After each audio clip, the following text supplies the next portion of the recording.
I stole $40 from my mom to buy a can of Pringles. I pretended I was selling something on Craigslist and got two strangers to meet awkwardly. I made my brother think he has alopecia for the last 15 years.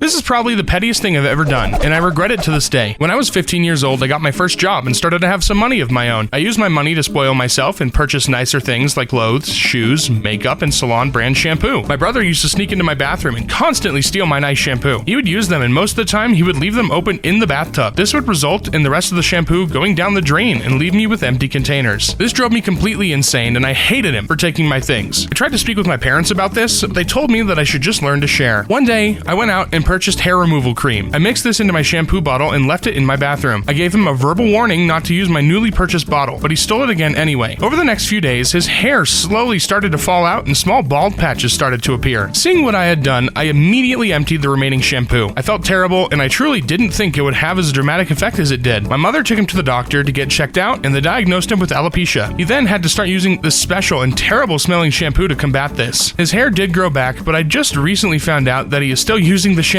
in order to prevent another alopecia flare-up. It's been 15 years now, and I have never told my brother that I caused him to lose his hair. Lol, he has probably given other alopecia sufferers lots of false hope over the years, telling him how great that special shampoo worked for him. So he used to steal your expensive shampoo, and as a reward, he had to pay for useless expensive shampoo for 15 years? Great revenge. God dang, man. That's a lot. That is a lot to take in. 15 years? Yeesh. You should have just fessed up at the moment and taken the trouble. I stole my friend's folder in 3rd grade, and looking back, I deserve to get sent to a mental hospital for what I did. A little backstory to showcase little me. Parents divorced in 2nd grade and something snapped inside me. Every minor inconvenience in my life became worthy of a tantrum. Screaming at my parents, telling them I hate them, threatening to jump out of windows. Once the cops even came to my house because I screamed so often my neighbors thought I was being abused. One day in 3rd grade, I don't remember why, I snuck under my desk and into the backpack of the girl sitting across from me. I took her folder and put it in my bag. It was towards the end of class and she told our teacher who asked me to return it. I went into a rage screaming that I didn't steal it and how dare she accuse me. I gripped my desk and a security guard and my vice principal carried me out of my class as I kicked and screamed. I was sent to the principal's office where I kept screaming how I hated life and I wanted to die and I wanted my parents to die. My parents were called and I was taken to a hospital where I spent the night. Then the next morning I was carried, kicking and screaming into an ambulance. I remember my mom sitting there crying as I screamed every curse word I knew at her, saying it was her fault and I was gonna pee myself if they didn't let me out. My time at the hospital they took me to was a blur, and when I was released, I would be in therapy up until I graduated. I've always for some reason felt the need to defend myself, saying it wasn't my fault and blaming everyone for freaking out on me. But I'm finally ready to say it. I stole her folder, and I was the one responsible for everything that happened after. Not my parents, not the school, not my classmate. I did it, and it feels so amazing to finally say it. And to think all you needed was a Snickers. That's right, you're not you when you're hungry. I plagiarized my entire dissertation, and I got caught. It just felt too big, too nebulous. I had no idea where to start, and I kept putting it off and putting it off again, with no idea of what to do. I could have asked for help, but I didn't. How pathetic, I thought. Every other student can manage to write one, but you need help? Just put your head down and do it. But I didn't. With 24 hours to go, I had nothing. So I found a dissertation on Google, and I went through and changed it enough that I thought I could get away with it. I didn't. I have a hearing in a few days, and I can't see any likely outcome other than being kicked out with no degree. I haven't told anybody besides a nice woman on the phone from Samaritans because I didn't know who else to call. She didn't seem to know what to say though, and I can't blame her. What is there to say? You frickin' idiot. How did you not ask anyone for help at any stage? Why are you the only person who can't frickin' write their own dissertation? I'm so ashamed. So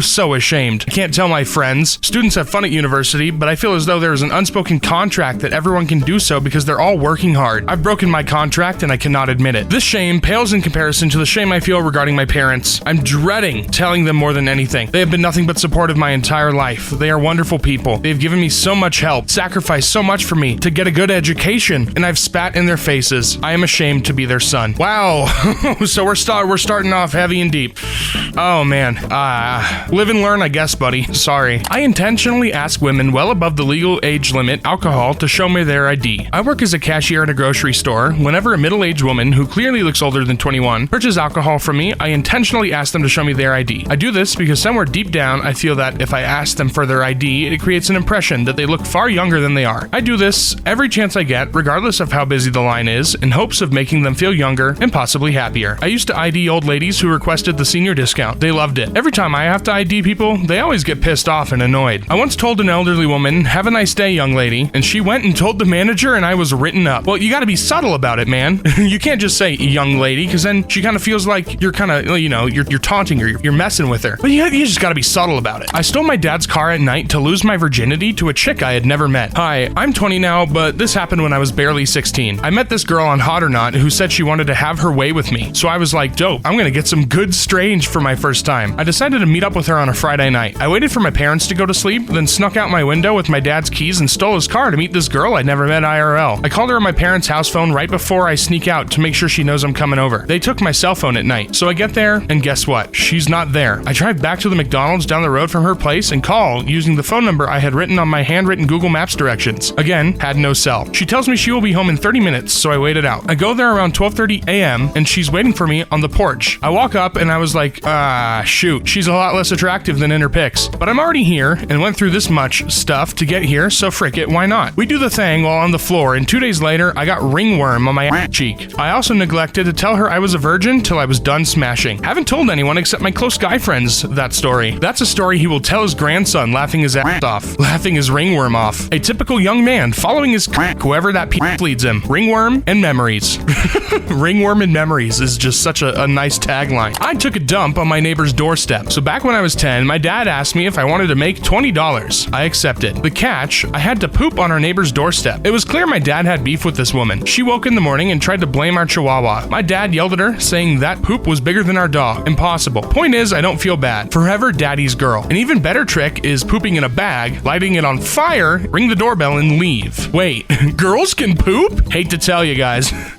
Sorry you had to find out this way on YouTube channel Ask EmKay. I lie about having my university degree, and it got me a great job. I have now been working with this company for almost 5 years. They provided all the necessary job training, and nobody's ever questioned my education. I entered with a starting salary of 72,500 Canadian dollars and received annual raises. Upon hiring me, I was told that the management staff was quite impressed with me through the hiring process, and they usually only hire applicants with a minimum requirement of a master's degree. I basically crap my pants every day while in the interview and training process, but now I really don't think about it ever. I didn't tell my university friends I faked having a degree. The only people that know I did this are my parents. You should probably stay at that job your entire career. There would be a huge risk of getting caught if you applied for a different company now. What I realized about job interviews is that telling the truth actually doesn't help. Lying does. And unfortunately, this is the reality. Hey, I'm proud of you, dude. That's a killer job you got. 72,000 starting, and you get raises? Bro, give me that job. When I was a server, I threw a customer's phone into the trash compactor. I had just started serving tables at a restaurant and was working my first super busy brunch shift. I had 6+ tables, and I'm not gonna lie, I had a tough time running all the mimosas that my tables were ordering. I could tell that one table of all women were getting abnormally angry about their drinks taking a while. I apologized for the delay and made a joke about it being an especially busy shift. I offered them a round of drinks on me to smooth the situation over. When I walked away, one lady murmured under her breath that I was an incompetent. Let's stop there. It's common for people to treat servers like crap, but this was the first time I had ever experienced being spoken to like I was garbage. I shook it off and continued to be nice to them, but it only got worse from there. They started to laugh at me and talk bad about me to one another. They told me that my future career looked pretty bleak, considering I couldn't even serve tables. Honey, even a toddler can deliver drinks. When I took their order for food, one woman refused to speak to me. She just stared at me while her friend ordered for her. By now I'm pissed. I asked her why she felt the need to have her friend order for her. She laughed in my face, looked down at the menu, and said because I was a dumb little bitch. Due to the fact that I was at work, I couldn't argue or even tell her to eat for treating me like I was a dog. If I did, my boss would have fired me. They ended up stiffing me on their $200 check. Once they left, I realized the woman that gave me so much crap had left her phone. I took it and went out to the back door to smoke a cigarette to try and calm down. Who the hell did that woman think she is? So I promptly turned off her phone, threw it in the trash compactor, and turned it on. She came back minutes later and asked multiple staff members if we found it. I told her that I didn't see it when I bust the table and that I would call her if it turned up. I never told anyone, but I never regretted doing it. When you treat people like expect things to happen to you. I would have sold the phone. I mean, she left such a generous tip. You can't just throw it in the trash. Except I'd pull it out and hand it over like, oops, looks like it went in the compactor. Bummer. Oh no. That's great. That's great. Should have told her only dumb lose their phones. It's true. As someone who has never lost their phone, I can confidently say I'm not a dumb. I pretended I was selling something on Craigslist and got two strangers to meet awkwardly. This is gonna be good. I can just tell. Years ago, I made a new email address and got two potential buyers for a PlayStation that I was pretending to sell. I confirmed a date and time with both of them, decided on the mall mall near a certain store. I asked what they'd be wearing so I could find them. I gave them each other's descriptions for myself and then went and hung out. One walked up to the other. I could tell there was an immediate confusion. They started arguing over who had what. You could see them get pissed once they realized what happened and wasted their time. They both stormed off on their phones. Sure enough, I got angry emails from both of them. I feel kind of bad about it, but it was a funny interaction to witness. That sounds like something you would see on a TV prank show. That's hilarious. I feel really guilty for laughing about this. This is what produces Craigslist murderers. Hey, I said it was gonna be good, and it was good. That's how you know you can trust your boy Mason Says Mason. After my bike was locked by campus police for being illegally parked, I damaged property to get my bike free and get out of a ticket. When I was in college, I illegally parked my bike onto a signpost. I did this because all the bike slots were overflowing every day, and there just wasn't enough parking for all the students. So I locked it to a nearby signpost. I can't remember what it said, probably no parking. Anyways, I locked it, went to class, and when I came out, it had a lock on it from the campus police along with a ticket. It was one of those heavy-duty U-shaped metal bar locks. I walked home that day, and then later that night, when nobody was around, I went back to get my bike, worked the signpost out of the ground, which was compact crushed stone, and got my bike free. The lock was still on my frame, but I could ride it. I laid the sign on the ground, rode back home. Then the next day, I borrowed a stone wheel attachment for a drill and cut through the lock. It wore down the attachment, but I got out of a $15 ticket. Yes, I was an a-hole, but I was determined not to let the man win. And let the man win you didn't. Honestly, you didn't really destroy property other than the bike lock, so I think it's pretty base to you that you did that. I stole $40 from my mom to buy a can of Pringles. Back in grade school when I was about 10, I stole $40 from my mother's purse to use whenever I wanted to buy something. Once I got to school that day, I saw one of the other kids had a can of dill pickle Pringles, which are still my absolute favorite to this day. So my stupid 10-year-old self gave him all $40 for that single and enjoyed every single of those delicious efforts. When I came to school the next day, the same kid I bought the Pringles from gave me back the $40 while crying because apparently his mom screamed at him to give it back, and now he couldn't buy candy with it because his mom wouldn't let him keep it. I held on to that money for a couple days until my mom started looking around and asking if I had seen the money laying around since it wasn't in her purse. So once I realized how I'd get my ass beat if she found out, I hid it under the couch and found it about 30 minutes later. I never got caught, but still look back on it and laugh that I essentially got some Pringles for free from the whole ordeal. Lol, $40 for Pringles. Dude, if you ever need more Pringles, PM me. Waiting for the other kid's confession how he made $40 selling a can of Pringles. Bro has no concept of monetary value. That's crazy. Again, thank you all so much for watching. Have a wonderful, wonderful rest of your day, and I will see you all later. Peace out. Bye-bye.